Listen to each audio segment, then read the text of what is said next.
Aquí comienza La Banquina, un programa al lado del camino para detener la vorágine con preguntas, con la conducción de Dino Bersellini y Nico Pontacuarto. La Banquina.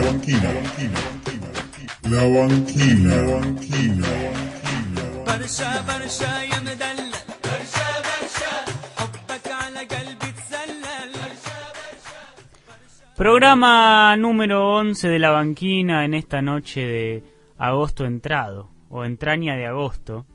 30 con 40, 30 con 89, 30 con 05, 31, 32, 33, 30. ¿Quién da más? ¿Cuánto das por el dólar, Dino? ¿Cuánto da Macri por un dólar? Hasta los 80 dicen que lo van a ¡Oh, tener. Dios! Y la nafta 120 pesos. El peaje mínimo 250 pesos. El tomate 35.000 pesos el kilo. Bueno, los limones supongo que no, porque con el no tenemos una relación ahí bilateral en cuanto a los limones con Donald Trump. Estados Unidos, claro. No sé. Depende cuánto jugo le saque a los mexicanos, ¿viste? Claro. Siempre hay una relación ahí de explotación humana, disminución del costo. Necesaria. La clave para del capitalismo. Totalmente. Temario del día. La simulación. El caso Trump. Su amigo Macri. La realidad entre la simulación posmo y la ficción durambarbeana. Con la participación espacial. Es que también, Espacial. Ya van a ver. Especial de Baudrillard y otros posmos innombrables. Y así empieza este programa número 11 de La Banquina con este parador. La Banquina, un programa al lado del camino. La Banquina, un programa al lado del camino.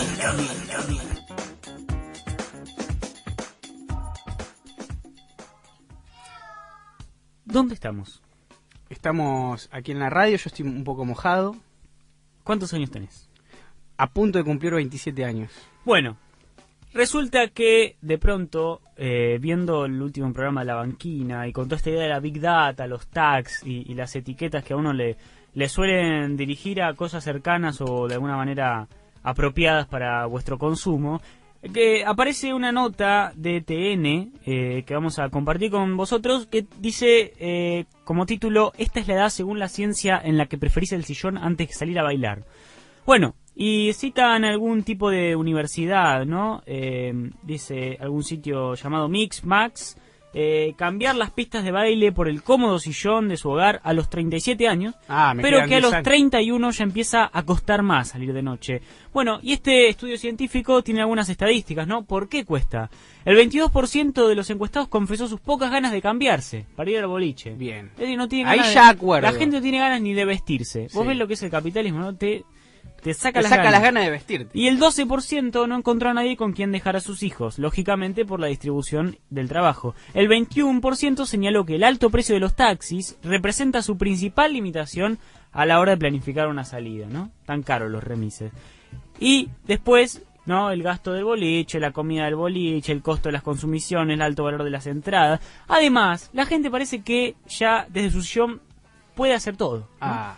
Porque en esta estadística, cuando se le preguntaba a la gente por qué no vas al boliche, le decían, bueno, la verdad que prefiero interactuar con personas a través de Facebook, ¿no? Un 14% respondió eso y un 37%, altísimo número, dijo que prefiere comunicarse por otros medios, ¿no? Más allá del Facebook, ¿no?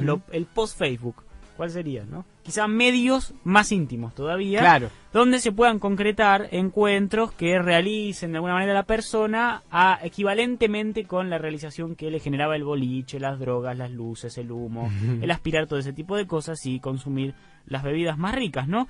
El Facebook te lo da todo. Ajá. Esa es la premisa de esta nota de TN que sale el año pasado. ¿Tendrá alguna relación con Zuckerberg? Porque es como casi una apología a Facebook. ¿Viste? O sea, no soy amigo de los boliches tampoco, pero... Es que hay una épica interesante de periódicos como TN, además en su sección Bienestar, de poner a Zuckerberg Perdón. A ver. Como vamos a hacer como Fantino. Sección Bienestar. Sí, salió en la sección Bienestar, porque habla del sillón y del boliche. Entonces, hay cierta intención de poner a Zuckerberg como el héroe épico mundial. Claro. Es el héroe épico mundial porque creó Facebook. Hay un capítulo de Los Simpsons en el que le lavan la cabeza a todos excepto a Lisa y les hacen decir que la luz la inventó el líder, etcétera. Bueno, Zuckerberg inventó todo.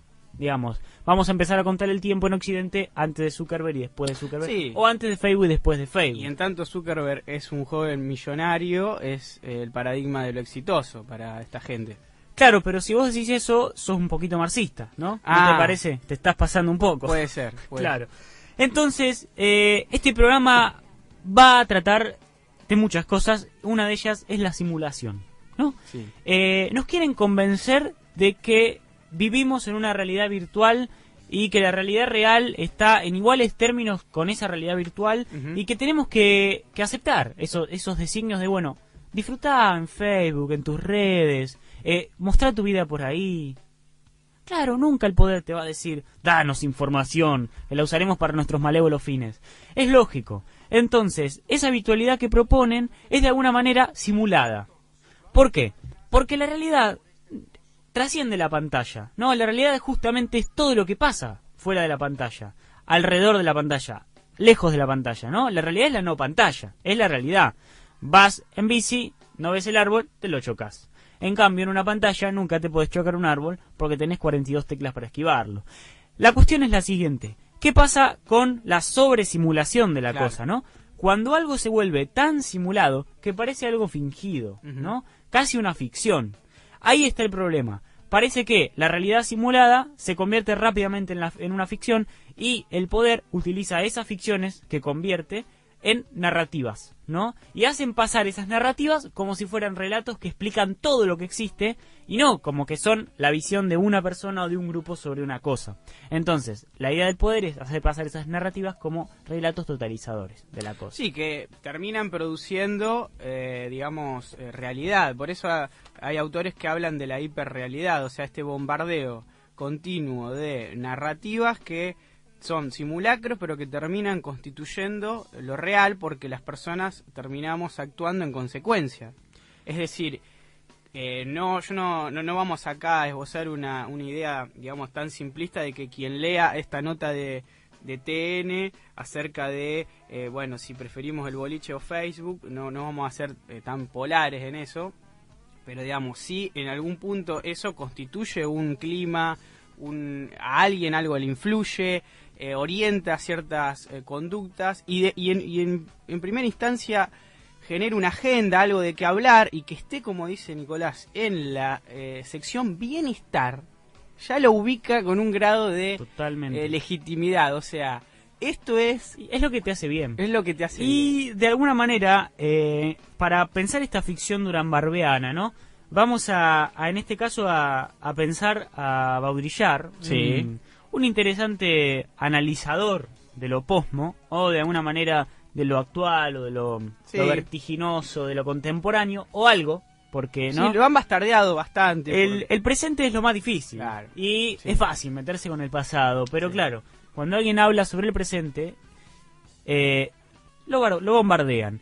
Este tipo, Baudrillard, dice que nunca habrá catástrofes reales porque vivimos bajo el signo de una catástrofe virtual. Digamos, esto no significa que nos está yendo bien, la economía del país va bárbaro, estamos en un país en serio, se terminó la corrupción, bla. No, sino que además de las medidas esas que están ocurriendo y que nos están haciendo pedazos, hay una virtualización de la catástrofe que en ocasiones se distancia de esa realidad real, por así decirlo, ¿no?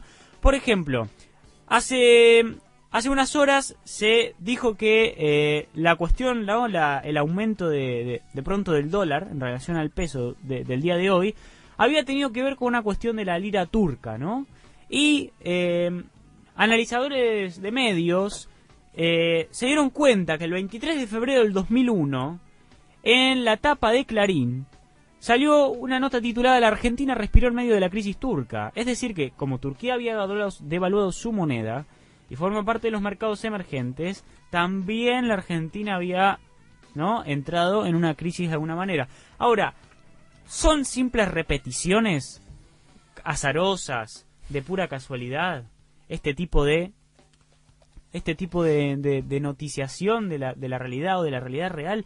Bueno, creemos que no. Hay una ficción duranbarbiana que hay que ver. Digo, duranbarbiana en algún sentido para representar rápidamente la narrativa del gobierno. Pero pensar esta idea de que hay gente que está escribiendo esos relatos que totalizan los medios que vemos y organizan la información que recibimos. Hace poco estaba viendo un periódico español, nuevatribuna.es se llama, en el que hablaban de un cierto default, ¿no? El que había entrado a la Argentina. Y yo digo, casi que no había en ningún medio argentino la palabra default. Digo, y la prima de riesgo está en más de 700 puntos. O sea, hay una cuestión ahí, ¿no? Somos uno de los países con mercado emergente, no, porque así han querido que nos nombren, que estamos entrando en una crisis grave. Y los medios están ahí como buscando dónde posicionarse, acompañando a veces reclamos parciales, digo... Por ahí capaz hay que empezar a ver los medios de afuera porque realmente estamos cerrados, ¿no? En una burbuja de información. Bueno, hace poco Jorge Alemán, lo escuchaba Jorge Alemán, el psicoanalista y escritor y pensador también en temas políticos, que él está radicado en España y va y viene, visita a Argentina de manera asidua, dice que cuando llega a Argentina, dice que siente que ingresa una burbuja en cuanto a lo informativo. No estamos... digamos, no tenemos en lo cotidiano incorporado la información global, de ver otros medios. Me parece importante lo que decís, Nico. Y retomando lo que contabas de Baudrillard, de esta hiperrealidad, de la televisación de estos hechos que instalan los medios. Recordaba esto de... Él tiene una frase así muy impactante y famosa que dice que la guerra del Golfo nunca existió. Y dice que nunca existió en el sentido de una frase provocadora. Fue la primera guerra televisada. Claro. Entonces, desde entonces las guerras han sido televisadas. Y me quedo, que es muy impactante con esto que decís, Nico, del distanciamiento que te genera. Que parece que en realidad estás viendo una película, no un hecho real, o sea, personas que están muriendo realmente, bombardeos que los vemos como si estuviésemos viendo una película de Hollywood y en realidad estás viendo un bombardeo real. Claro, de hecho, Baudrillard, por ejemplo, ¿no? Para tomarlo otra vez, destaca que lo que está apareciendo en esta actualidad es una distorsión entre la economía ficticia y la economía real. Sí. Y la distorsión esta es la que nos protege una catástrofe real de las economías productivas, es decir, nos están generando ciertas catástrofes pequeñas, virtuales, ¿no? Imaginarias a veces, cuando realmente la catástrofe real está ahí en la economía, en lo próximo, en el bolsillo, en la próxima factura de gas, ¿digo? Entonces, hay catástrofes quizá mediáticas. Hace poco veía que habían montado un operativo en el edificio donde vive Cristina Fernández, digo, la persecución, la búsqueda ahí de buscarle causa siempre al opositor. Es bastante llamativo y sobre todo cuando no se respetan los procedimientos judiciales, ¿no? correspondientes. Y es interesante pensar cómo Macri utiliza y sigue utilizando esta cosa fingida, esta narrativa, como una narrativa catastrófica que tiene que ver con que, bueno, los corruptos fueron los anteriores, con que ha recibido un país fundido, etcétera, etcétera. Cosas que afuera no contaba, digo, porque cuando iba afuera él decía que la economía argentina era bastante estable y demás, que había recibido un país organizado, con productor de recursos, y entonces plantear internamente esta catástrofe, y por esto no también el bloqueo mediático de lo que entra y de lo que sale, no de información para afuera, que tiene que ver con poder mantener dentro de las fronteras esta ficción, ¿no? Esta ficción que han construido tan a veces planificadamente.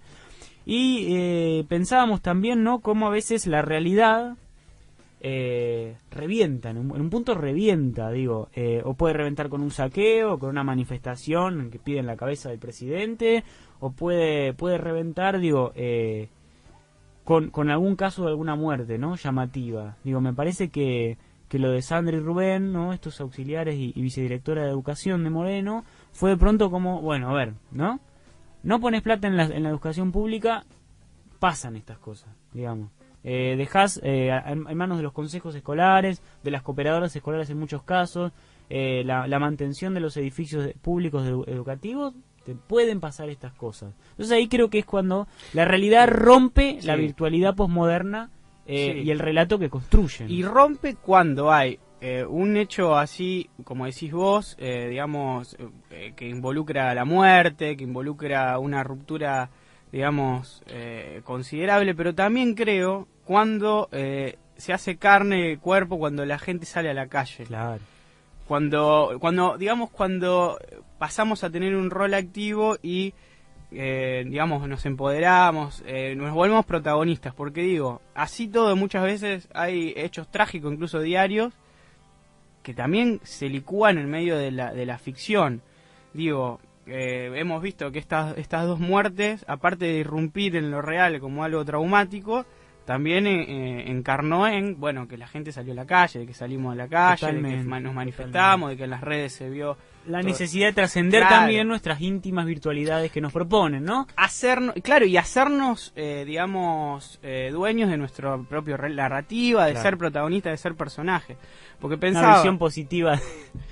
Claro. No, para que la banquina no sea tan embole, vamos a hacer porque por Sí, ahí sí. uno de los daños que tiene esta digamos, esto de la ficción y la realidad, de discernir eso, es que muchas veces, al ser un poco lo mismo, o al confundirnos, tomamos cuestiones reales como ficcionales, y eso lo que implica es verlos como desde un sillón, o sea, como estar alejado, bueno, lo que decíamos antes, no sensibilizarnos, verlo como si estuviésemos viendo una película, o naturalizar las cuestiones. Sí. Porque cuando vemos una película nos asustamos, nos reímos, lloramos, pero como de mentira. O sea, en ese momento es todo muy real, pero cuando se termina la película ya está. Y tenemos un rol pasivo.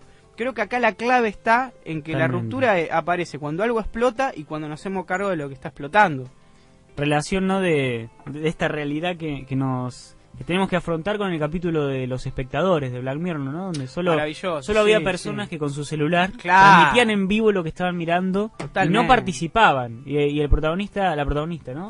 Pedía ayuda, decía que la estaban por matar, se sentía muy mal, tenía un aquejamiento general, y los espectadores ahí atrás de su celular transmitiendo en vivo. Como con el único objetivo y la única misión y el único deseo de transmitir en vivo.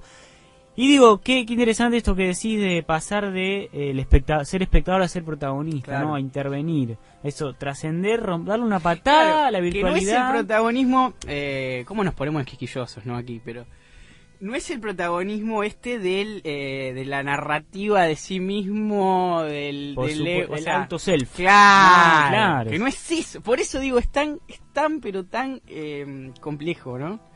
Porque Es el protagonismo de Fidel Castro. claro, ¿no? sí, Es, sí. la banquina lucha porque el que esté escuchando sea un protagonista de la historia al estilo Fidel Castro. Bueno, alto mandato tenemos Instrucciones. para ser Fidel. Si vos querés seguir Feliz escuchando la cumpleaños, banquina, Fidel. andá pensando en dejarte la barba. Claro. Ponele. Bueno, no, es interesante porque a veces intentamos pensar la realidad con esquemas de otros tiempos, ¿no? Y se nos escapa, y es difícil, ¿no? Y es difícil. Digo, creo que a este análisis marxista que a veces hacemos de las relaciones de producción totalmente, y Nico. y la lucha de clase, hay que agregarle muchos elementos Totalmente. de lo que es lo posmoderno, de la virtualidad, de toda la simbología, de las construcciones narrativas. Creo que eso como que está ahora en un momento en que hay que pensarlo. Me parece Pero que claro. es muy necesario pensar la construcción de las narrativas porque estamos en la era de la posverdad y hay narrativas con ciertos intereses y hay que empezar a saber quién escribe cada cuentito que te cuentan. Por eso es importante, me parece interesante traer este autor que piensa estas cuestiones, poder resignificar cuestiones del pasado. Nosotros, bueno, recién evocamos a Fidel Castro, en algunas notas a propósito de su fallecimiento se hablaba de que Fidel fue, bueno, el último sujeto de la modernidad del siglo XX. Se murió el siglo XX El con último Fidel. moderno. Mirá Se que- murió el siglo XX con Fidel, un líder propio del Sí, siglo ni XX, hablar. donde todavía digamos, había un horizonte, bueno, sigue estando, porque Cuba sigue siendo de alguna manera un ejemplo, digamos, de un paradigma, ¿no? de sociedad. Ahora, Claro, pero es un paradigma del siglo XX. pero es un paradigma del siglo Digo, XX. yo eso Sí. lo creo que es necesario también aclararlo. Sí, sí, sí, sí. Hay que construir un paradigma nuevo de sociedad Totalmente. solidaria en este siglo. Totalmente. Eh, Que no quiere decir traicionar el paradigma anterior, sino ajustarlo a las Sí, nuevas variables sí. que son estas que estamos hablando. Pero claro, es que eso quedó discontinuo, ¿no? Y bueno, cuando empezás una nueva producción de paradigmática, ahí tenés que ver cómo construís y qué elementos tomás y qué tomás también de lo actual o de lo más presente para pensarlo. Y no, es muy interesante además ¿no? Empezamos por esta nota de TN, del bienestar, del sillón, el Netflix, ¿no? Y cómo la virtualidad va encarnando de alguna manera distintos ámbitos, y esta presentación que se hacen de todo este cuerpo noticioso que día a día recibimos, ¿no? Estamos ahí como espectadores, y bueno, y qué posibilidades hay también desde un marco más o menos un poco más quizás filosófico, un marco más politológico, un marco más culturológico, pensar esa realidad y, digamos, no ir atrás de los comentarios del sentido común, ¿no? ¿Y te parece que...? Totalmente. Porque el sentido común, ¿no? Como decimos, esa masa viscosa que a veces se instala de alguna manera... Se nos pega y no hay virulana que la arranque de la superficie... Y analizamos la realidad a través de esos sentidos comunes que se nos pegan. Sí. Bueno, ¿te parece que vayamos a una canción que he traído en este día? Traje una canción a propósito de estos temas que se llama Cliché, de un grupo de Santiago del Estero, Sentime Dominga. Uno de sus integrantes, Juan Tawil, también es periodista de Página 12, así que los invito a escuchar esta hermosa canción.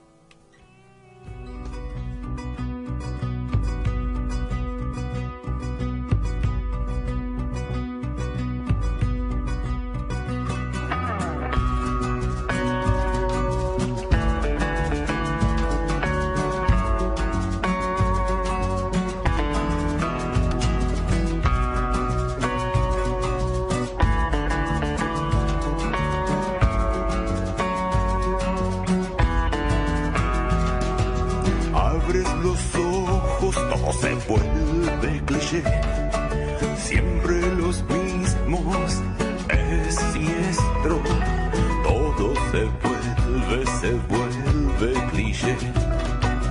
Bares y cárceles llegaron a la TV, brindis con regalos, sangre en los noticiarios, todo se vuelve cliché. Cuando hay casas sin sol y montañas con olor, cuando hay cielos sin razón y vecinos con temor, todo se vuelve cliché.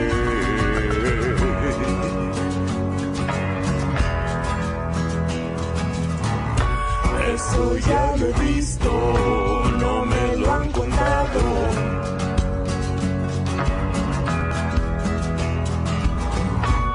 Una mentira, esto es un cliché.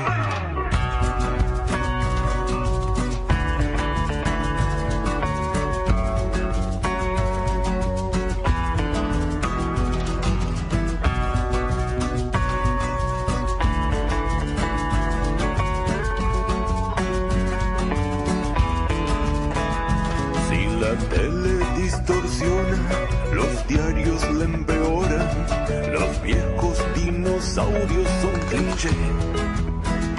Los señores y señoras se la pasan llora y llora. Las modelos siempre ganan, los pobres empeoran. Todo se ha vuelto un cliché.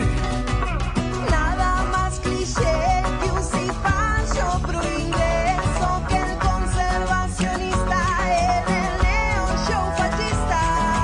Todo se vuelve cliché.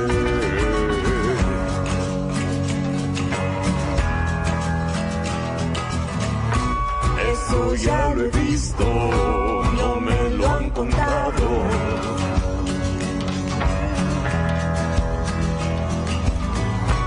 Es una mentira, esto es un cliché.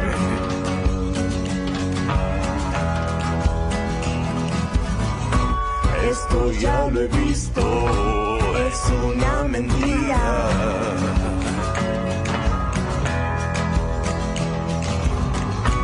No me lo han contado, esto es un cliché. La Banquina, un programa al lado del camino. La Banquina, un programa al lado del camino. Sí, claro que sí. Escuchábamos Cliché, de Sentime Dominga. El cliché, ¿no? Esta forma repetida, condensada, tan utilizada por los medios de comunicación y tan afín a la idea de simulacro y de ficción. Uno de los versos de la canción, repetimos, de Sentime Dominga, banda de Santiago del Estero, dice: nada más cliché que un cipayo pro inglés o que el conservacionista en el neo show fascista. Y por ahí también dice: los viejos dinosaurios son cliché. Bueno, se las trae con todos los que se las tienen que traer. Pero vamos a quedarnos con esto del conservacionista en el neo show fascista. A mí me huele a un mandatario de peso internacional como el presidente de los Estados Unidos, Donald Trump. Esto del conservacionismo en este neo-show fascista, estos neofascistas que también utilizan las redes, que también saben instalarse a través de los medios de comunicación. Recordemos que Donald Trump se hizo famoso en los Estados Unidos a raíz de un reality show en el cual él, bueno, convocaba a su empresario, a quien podía ser su aprendiz, incluso el programa llamaba El Aprendiz, ¿sí? Y bueno, y él terminaba eligiendo a quién iba a ser su sucesor en su empresa de construcción y demás, ¿no? Bien, ¿por qué entonces ligamos con Donald Trump? Porque dentro de toda la nube y bombardeo de noticias, nos hemos detenido a una que suena muy espectacular y que es de orden ya no internacional, sino espacial, que es el anuncio de Donald Trump hace unos días de la creación de una sexta fuerza armada que se va a sumar en el año 2020, y se trata de una fuerza espacial, ¿sí? Una tropa y un armamento para, según sus palabras, garantizar la seguridad del espacio. Vos lo estás inventando esto, Dino. ¿Vos decís? Para mí lo estás inventando. Ah, pero se te ha confundido la ficción. ¿Vos te parece que puedo ser capaz? Es muy raro lo que estás diciendo. Bueno, pueden hiper recontra chequear la información en los medios digitales y van a encontrar que el vicepresidente de los Estados Unidos fue el que fue portavoz de esta propuesta que ya está lanzada. Se va a votar en el Congreso un presupuesto, imaginen el presupuesto que puede llegar a costar. Por supuesto, el presupuesto que siempre sobra en salud, educación y etcétera, ¿no? Exacto. Bueno, a los ojos de Trump, el espacio es el nuevo campo de batalla. El espacio está siendo poblado, bueno, por las principales potencias con tecnología, principalmente Rusia, China y Corea del Norte. Y la idea es crear una fuerza que le dé el predominio espacial a Estados Unidos. Ahora bien, para el 2020 se prevé una nueva candidatura de Donald Trump a ser reelecto como presidente de los Estados Unidos, y por lo tanto esto se entrama con esta idea de simulacro, en el sentido de que esta ley para crear las fuerzas espaciales puede salir o no, en el Congreso la puede votar o no, pero él ya instaló el tema y de hecho ya lanzó a través de su equipo de comunicación vía Twitter una encuesta para que todos votemos el logo de las nuevas Fuerzas Armadas. Tenemos de las Fuerzas Espaciales. Y eso es impresionante. Entonces tenemos 6 opciones, Nico, para votar, y Dante, si quieren votar. Si quieren votar aparte de la canción de Soda Stereo, de Radio Urbana, pues también pueden votar el logo de Trump, el logo de las Fuerzas Espaciales de Trump. Son 6 opciones, una de ellas incluso muy osada, dice Mars await, bueno, mi inglés es muy malo, Marte espera, ¿no? Poniendo ahí como objetivo la colonización de Marte.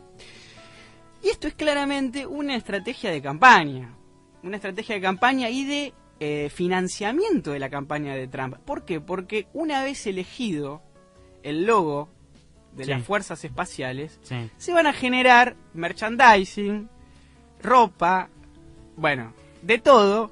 Nos va a tirar con de todo Donald Trump por la cabeza para que consumamos y compramos y financiemos su campaña. Vos sabés que es interesante. Antes hablábamos de que digamos, los poderes nos ponen como espectadores, pero a veces nos dejan como participar. consumidores. Pero a veces nos dejan Por participar, ¿no? supuesto. Claro, ellos nos hacen protagonizar sus votaciones, ¿no? O sea, nos abren la posibilidad de votar un logo de una Fuerza Armada Espacial, por ejemplo. Digo, es una buena metáfora, ¿no? O votar quién se queda o quién sale Gran Hermano, ¿no? Digo, tenemos posibilidad de votar en relación con los medios y con los poderes concentrados, no en términos estatales, porque tenemos la votación electoral, pero sí los medios y sí las empresas nos proponen espacios de votación que tienen que ver con eso. Y es totalmente, Nico, y es una votación, una participación muy cercana al consumo, a la idea de consumo. Vos recién mencionabas de los reality shows. Bueno, los reality shows, que creo que, bueno, no sé si el de Tinelli va a arrancar ahora, no sé qué onda eso, pero también lo podemos pensar con la clave del simulacro, es mandar un SMS.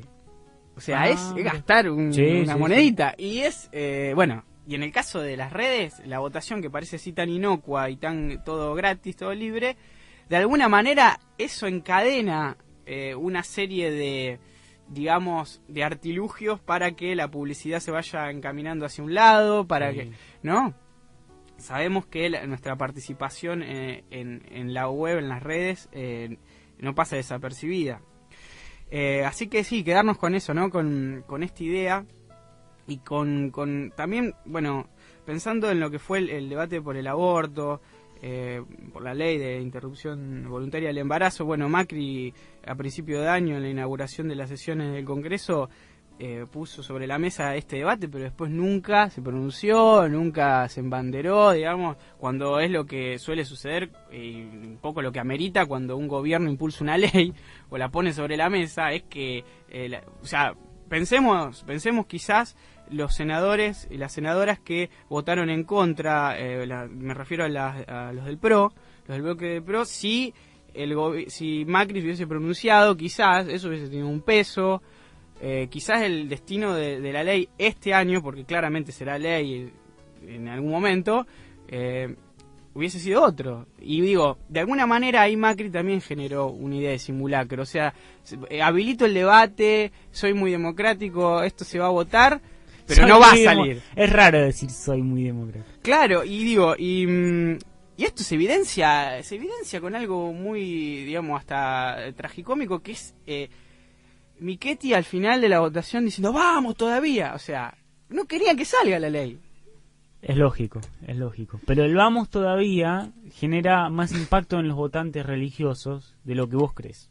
Sí. Digo, porque ese vamos todavía estuvo acompañado de una gran marea celeste de votantes religiosos, católicos, militares, etcétera. Que bueno, ¿no? Como la cohesión de mis votantes la logro con esa frase tan sencilla, porque de hecho política no hacen, no gestionan, hacen como, ¿no? Hinchada, juegan al vamos todavía.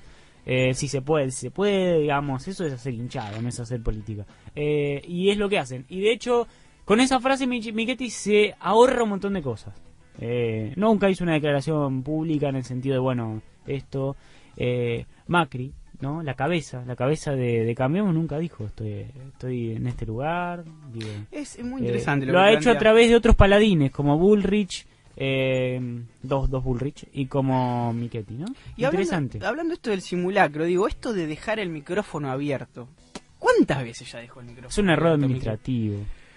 Pero digamos, son Juan Domingo Perdón. Es cuando se escapan, pero es cuando se escapan en esta. Pero son errores planificados. Ahí va. Digamos, son errores simulados. Son simulados. A ver, para ser más específico, no son errores planificados, son simulados. Porque es como simulacros de errores. Simulacro de error. Fíjense en la complejidad que estamos hablando. Simulacro de error. De hecho, su política comunicativa tiene mucho que ver con eso.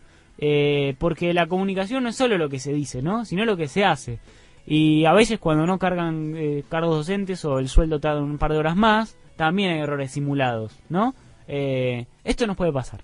Claro. Nosotros tenemos el botón para decir a qué hora cobras tu sueldo y lo tenés que saber, ¿no? Ciertas demostraciones de poder también. Siempre me gustaba pensar la correlación de poder, ¿no? Entre los trabajadores y la patronal o los empresarios, con una cuestión, ¿viste? Ese juego de la soga en medio del barro, que tira un grupo de un lado y otro grupo del otro. Bueno, entonces, claro, cuando ellos tiran más de la soga, es saber hasta dónde aguanta, digamos, el otro lado, que es el desunido pueblo de los trabajadores, o de alguna manera, reconocidos en su clase o no. Y bueno, tiran un poquito de la soga. A ver, 2 horas tarde el sueldo, ¿les va o no les va? Claro, cuando convocás una movilización a la 1, dices hasta acá, ¿no? Y ahí tirás y te pones firme en la cuerda y hasta acá llegamos, pagame el sueldo, listo. Digo, y están probando todo el tiempo hasta dónde los trabajadores aguantan y hasta dónde no empiezan los saqueos y hasta dónde no hay marchas masivas. Digo, creo que es un gobierno que trabaja el error simulado sistemáticamente. Totalmente. Y ahí hay algo muy, yo les diría, siniestro, digamos, que es, bueno, también manejamos el error. O sea, Sí. cuando nos equivocamos, también nosotros somos los que tenemos el poder. ¿Se entiende? Porque, Muy bien. porque los errores de ellos no generan, tampoco son errores que generan una fisura en la cual nos podamos meter y hacerlos tambalear. No, el error es Pero dominado. es necesario Claro. hacerlos tambalear. Pero por eso te digo, juegan con ese error virtual. El error virtual. Entonces, el error virtual Es no te simulado y deja. es virtual. Claro. Entonces, claro, vos, como pueblo trabajador desunido y de a pie, no tenés la maquinaria mediática, no tenés la posibilidad de generar condiciones de virtualidad. Porque lo que tienen ellos acá no es el medio de producción simplemente económico que genera, ¿no?, plusvalía y demás, sino que tienen la máquina generadora de virtualidad. ¿No? Claro, es una virtualidad y un error que te expulsa, no te permite habitarlo. Porque Totalmente. no es un error que te hace una fisura y vos te metés y tratás ahí de socavar. No, el error es, vamos a esto chiquito, pero muy simbólico, que es dejar el micrófono abierto y decir vamos todavía. Bueno, vos ahí no te podés meter, porque ese vamos todavía lo que engendra es lo que decía Nico, que es la, digamos, la simbolización de todo un grito de cierta sociedad religiosa, ¿no?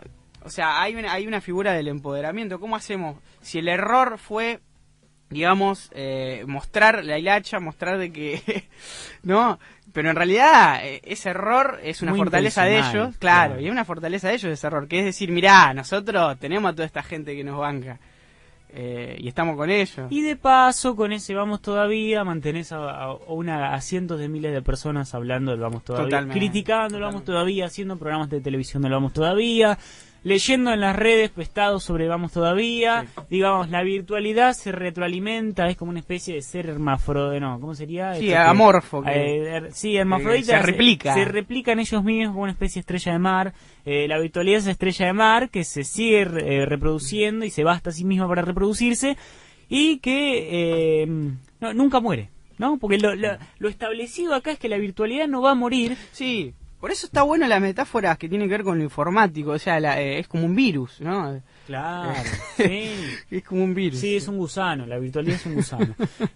La cuestión es la siguiente: ¿cómo hacemos los que no poseemos los mecanismos de producción de virtualidad para ocupar esos espacios, para usar esas grietas y meter 100.000 personas y tumbar Ujú. en un buen sentido, culturalmente, un paradigma, generar otras condiciones de posibilidad, reales, con una interpretación más acorde a los intereses de los trabajadores de lo real, porque es también, ¿no? Uno a veces termina sin más posibilidad de resistencia y decir, bueno, acepto el relato, ¿no? Acepto la meritocracia, acepto su paradigma, acepto que soy yo el que tengo que trabajar más, que soy yo el que tengo que sacrificarme, el que tengo que esforzarme, el que tengo que entregar todo, etcétera, etcétera. Mi fuerza de trabajo, que es lo único que tengo, ¿no? Entregar mi vida para o porque ellos han generado una crisis que nos obligan a pagar. Ahí está la cuestión de la meritocracia, ¿no? Cuando un trabajador dice, tengo que trabajar más, ahí es cuando el triunfo de su narrativa se ve más claro, ¿no? Ahí ganó la meritocracia, ¿no? Entonces hay que estar atentos en estas cuestiones de doy más, o tenés que esforzarte más para progresar ahora, en este país súper austero, pero lleno de recursos que no los vemos, tenés que esforzarte más para llegar. Y esa es la cuestión entonces. La meritocracia siempre te va a exprimir una gota de sudor más que el día anterior, ¿no? ¿Vamos a una canción? Vamos para... sí. Para escuchar a alguien que sabe.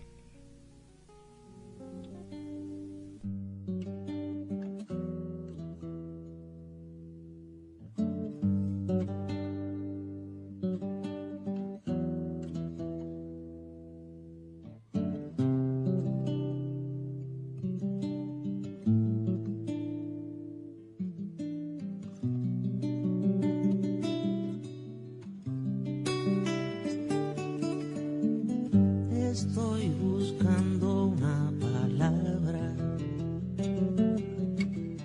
en el umbral de tu misterio. ¿Quién fuera Alibaba?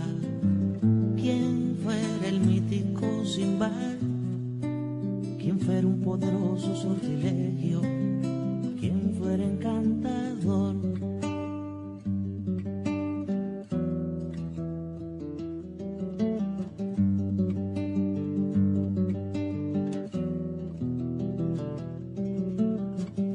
Estoy buscando una escafandra al pie del mar de los delirios. ¿Quién fuera Yacusto? ¿Quién fuera Nemo el capitán? ¿Quién fuera el batiscafo de tu abismo? ¿Quién fuera explorador? Corazón, corazón oscuro. Corazón, corazón con muros. Corazón que se esconde. Corazón que está donde. Corazón, corazón en fuga, herido de dudas de amor.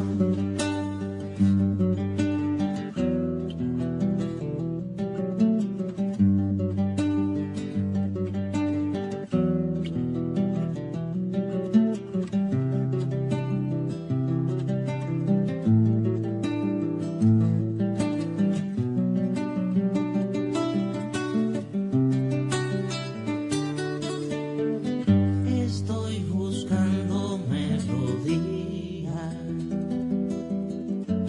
para tener como llamarte. ¿Quién fuera Ruiseñor?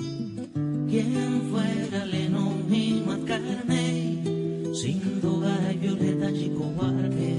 ¿Quién fuera tu trovador? Corazón, corazón oscuro.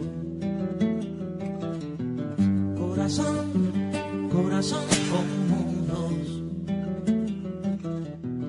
Corazón que se esconde. Corazón que está donde. Corazón, corazón en fuga, herido de dudas de amor. Corazón,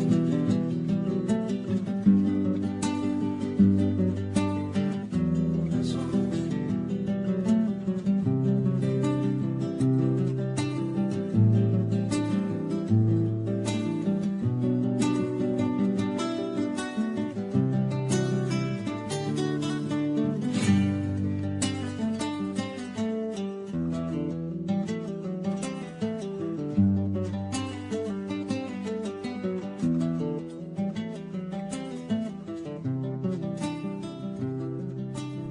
Pasaba Silvio Rodríguez por La Banquina, quien fuera, para seguir este programa de lunes lluvioso. Los programas de radio son aquellos que continúan incluso en los cortes, fuera del aire. Charlábamos con Nico y sabemos también con la complicidad de Dante Poggio, que nos atiende muy bien, gran compañero operador.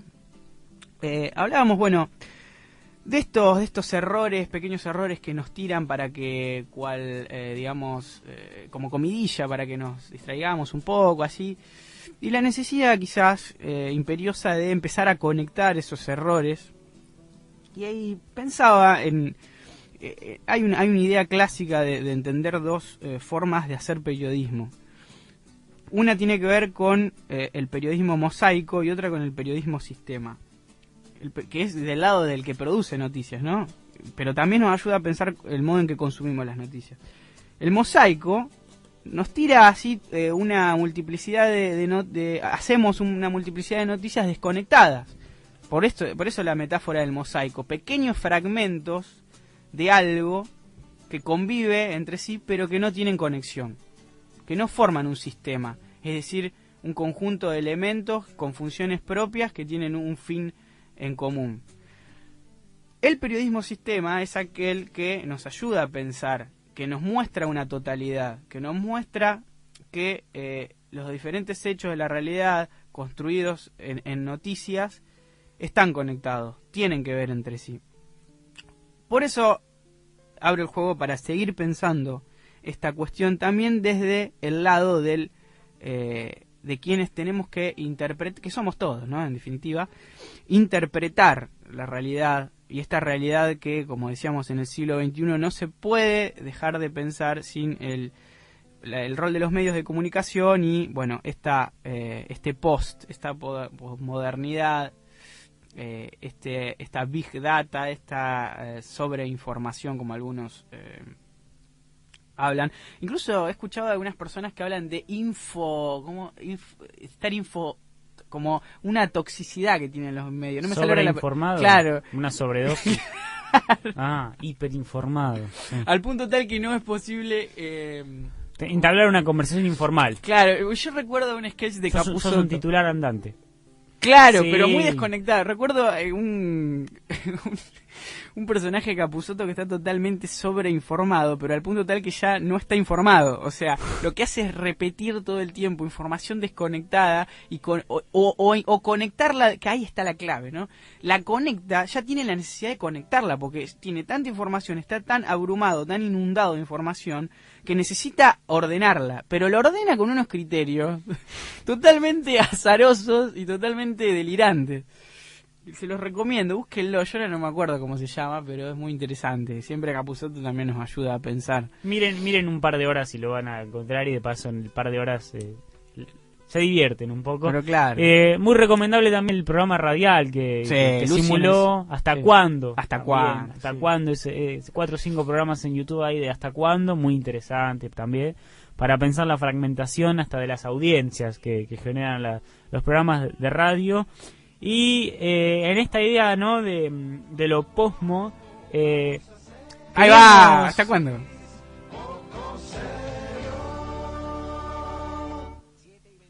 Maravilloso, maravilloso. Muy bien, búsquenlo, muy inspirador.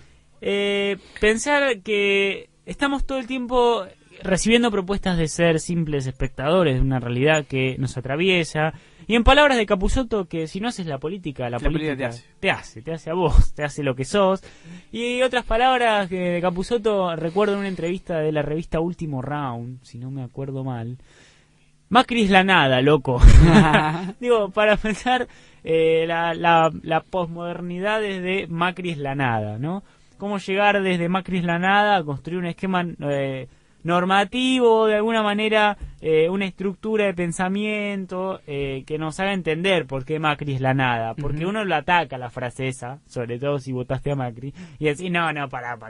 No, claro. Decir Macri es la nada es como decir Macri es hetero, ¿no? Es difícil de entenderla un poquito, Sí. pero Macri sos la nada, en el sentido de que no tenés conexión con la realidad, estás en otro plano, como decía Alemán, ¿no? Esta extra realidad o suprarrealidad, Sí. que no tiene conexiones con la calle, que construye un discurso que se aleja cada vez más y que en ese alejamiento anula la calle, porque la cuestión central también de estos gobiernos neoposmo-facebookianos, cada vez le ponemos más sustantivos como Sushi Zen, etcétera, y otros que hemos usado en la banquina, ¿no? Cómo se alejan con su discurso y anulan la calle, porque lo que quieren hacer es anular la calle. Y va a llegar el momento en que para votar en elecciones generales va a haber que mandar un mensaje al 2020 con la palabra, ¿no? Con el apellido de tu candidato. Y va a poder participar el que tenga el dinero necesario para poder enviar ese mensaje. Y a eso vamos, me parece, ¿no? A esa forma de participación que nos proponen, sobre todo por venir de un paradigma, en general un paradigma de sociedad, que permitía o que habilitaba participaciones políticas, ¿no? Digo, involucramientos en la realidad de la calle, muy interesantes, muy solidarios, muy comprometidos, muy comunitarios, que generaban lazos que reivindicaban o reconstruían ciertos tejidos sociales, que generaban entrecruzamientos de organizaciones territoriales, a un gobierno que lo que no deja de producir son call centers, son virtualidades, ¿no? Entonces hay cierto desplazamiento de un paradigma del barro, de la organización, a un paradigma del call center y el tweet, ¿no? Sí, claro, y bueno, el Barro pensaba también en todo lo conflictivo y, digamos, es muy hábil también el macrismo, bueno, o las orientaciones políticas que de la nada, digamos, por decirlo de alguna manera, y de los call centers, son muy, muy hábiles en el sentido de, bueno, saben identificar lo que a los ojos de quienes por ahí le rehuyen a esta idea de la política más embarrada, en poner sobre la mesa aquellas cosas que pueden repeler, porque claro, trae dolores de cabeza estar en el barro, enseguida podemos ver las complejidades, las contradicciones, habitar esas tensiones suele ser muy conflictivo, pero ya lo hemos dicho en otros programas, es lo constitutivo de la política, incluso tenemos que habitar esos conflictos para poder generar nuestros consensos, y los consensos se hacen en el barro, porque si no son de cotillón. Claro, pero digo, pensar también que lo que lograron con esta virtualidad es desplazar también la grieta, ¿no? Sí. Porque había una grieta establecida entre dos paradigmas de sociedad, Sí. que digo, una que por ahí tenía más en cuenta lo colectivo y otra más lo individual. Sí, Bueno, triunfó el paradigma de lo individual. sí. Digo, incluso los militantes del paradigma de lo colectivo se sacan selfies y Sí, estamos sí. Estamos inmersos en esto. Porque, perdóname, Nico, es interesante pensar que cuando el paradigma anterior, que concebía una idea de sociedad más colectiva, con todos sus conflictos, digamos, también siempre fue al interior de una idea, de una digamos, llamémosle superestructura o estructura, al fin, fue al interior del capitalismo. Sí, O sea, fue al sí, interior del capitalismo. Con Claro, sus defectos también. pero con digamos, sus no siguió medias siendo, tintas, claro.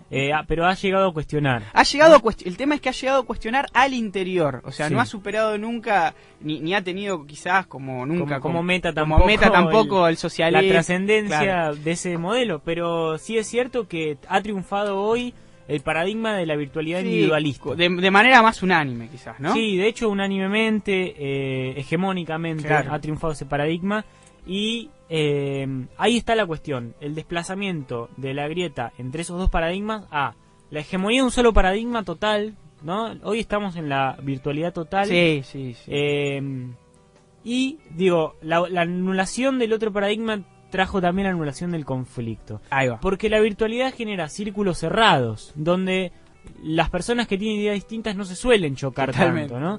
A menos que el tema en cuestión sea realmente polémico. Sí. Como creo que resultó ser el aborto, ¿no? Totalmente. El impacto en las redes que tuvo. Pero si no, las redes tienden a generar círculos concéntricos que no buscan, digo, la virtualidad anula el conflicto en ese Claro, es sentido. como una caja de resonancia, ¿no? Entonces, Claro. estamos ahí con una ilusión de universalidad, de que estamos publicando al mundo, y en realidad son una serie de contactos que la mayoría son muy afines a nuestras ideas. Entonces, todo lo que digamos va a causar una afinidad, Vos fijate, una caja Dino, de resonancia. que interesante, ¿no? Un ejemplo concreto, la elección de 2017, en la que se les cayó la virtualidad porque de hecho no ganaron las elecciones en la provincia de Buenos Aires y les costó un montón porque tuvieron que en agosto mantener un tiempo a la población desinformada completamente con los resultados de los comicios. Sí. Tenían que esconder que habían perdido. Sí.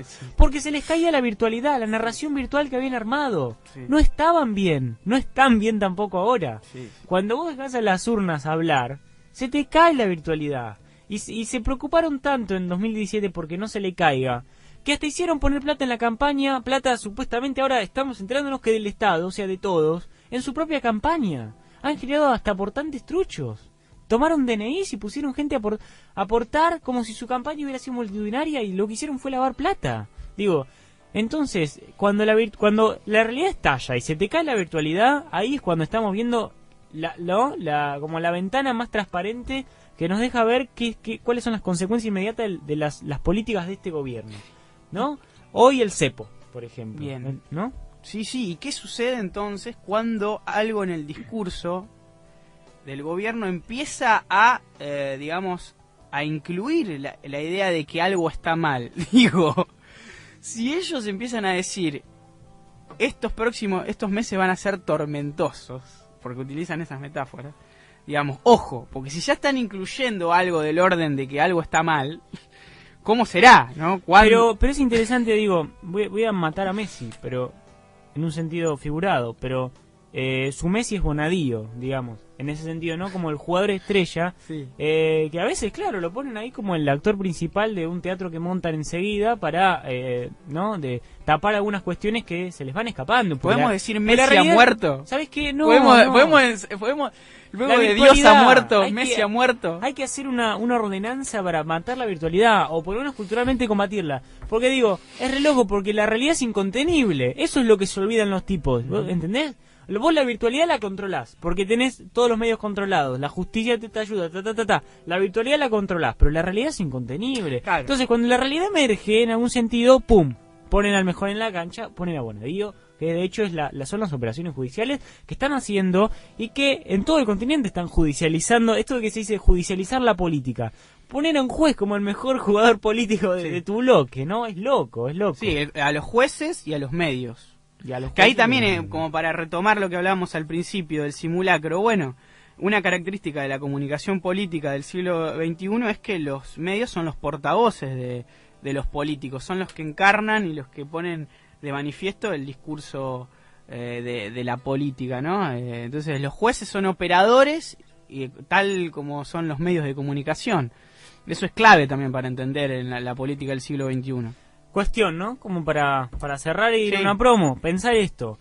Ellos tienen operadores por todos lados, digo, Sí. creadores de virtualidades, de narrativas, tienen gente que puede escribir todo el tiempo, pero escribir narrativas reales, fuertes, no estos estados que nosotros podemos escribir. Ellos escriben causas judiciales que no tienen asidero o evidencias en la realidad fácticas, no en la realidad Pero sí concreta. efectos. Pero sí efectos. Nosotros escribimos en la realidad concreta cualquier pared, cualquier muro de Facebook, pero no tenemos efectos. Entonces, claro, hay que tomar la calle nuevamente Totalmente. y romper la virtualidad de esa manera. Totalmente. Vamos a una promo.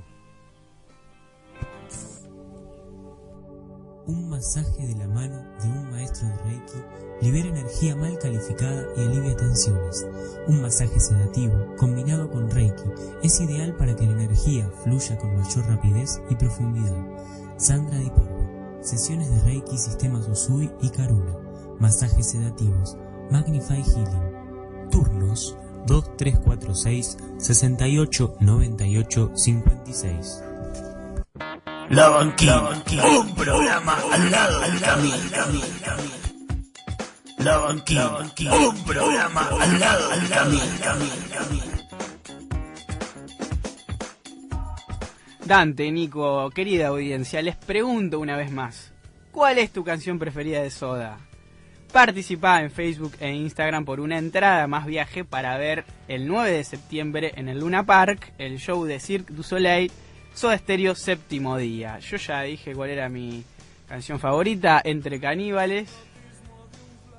Ahí estamos escuchando la voz de Gustavo Cerati, hace poco muy recordado también. ¿Cuándo fue? El sábado. Bien, así que les recordamos, pueden votar. No, perdón, votar no, ya me quedé con la votación. Pueden comentar su canción favorita en el Facebook e Instagram de FM Urbana para participar por una entrada más viaje para el 9 de septiembre en el Luna Park, ver Cirque du Soleil, séptimo día, show de Soda Stereo. Agradecemos por colaboraciones a Sandra Di Pardo, Carla Tomasini, Fernando Poggio, Lorena Parabue, Diego Manusovich, Librería Macondo. Si querés aportar tu colaboración para que este programa siga funcionando, para que siga saliendo, para que nos puedas seguir escuchando por acá, por FM 102.1 si tenés algún aparato que capta ondas de radio, o por la página de internet fmurbana.com.ar, o con la última adquisición también, la aplicación que la podés descargar de Play Store. La aplicación la encontrás con el nombre de FM Urbana Chivilcoy, ¿sí? Y desde la aplicación misma podés empezar a escuchar toda la programación de la radio. Y si no, venía acá, también la venía al banquina, programa. y si no, por supuesto, acá hay 2 sillas libres. Sí, hay que, suelo. teniendo en cuenta esto, ¿no? Queremos anunciar formalmente al público, a la audiencia, que el próximo lunes vamos a tener una invitada especial. ¡Bravo! La licenciada Miriam Latorre, con quien pensaremos también, entre otras cosas, la virtualidad. Con quien seguiremos este programa de hoy, con quien haremos un rato la batalla cultural y esperemos que, por supuesto, trascienda el espacio de la banquina. Maravilloso. Así que los dejamos con esta gran noticia. Creo que va a ser un programa imperdible. Hemos disfrutado de este programa. Los esperamos el próximo lunes en la banquina FM Urbana. Adiós.